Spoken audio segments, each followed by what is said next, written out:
How to check recently viewed post on Instagram. Hello everyone, this is Sabrina here to help you today. So without any further ado, let's get right into the video. First, launch your Instagram application. Then, tap on your profile icon from your bottom right corner. After that, tap on the menu bar from your top right.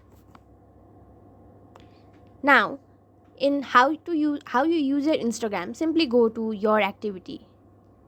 After that, here you will get several options like the content you shared. Now, in order to see your recently viewed post, you can only see it if you have liked them. So simply go to interactions and then go to likes, and all the posts that you have liked will appear over there. So that's it. Thank you for watching this video. Make sure to like, share and subscribe to our YouTube channel.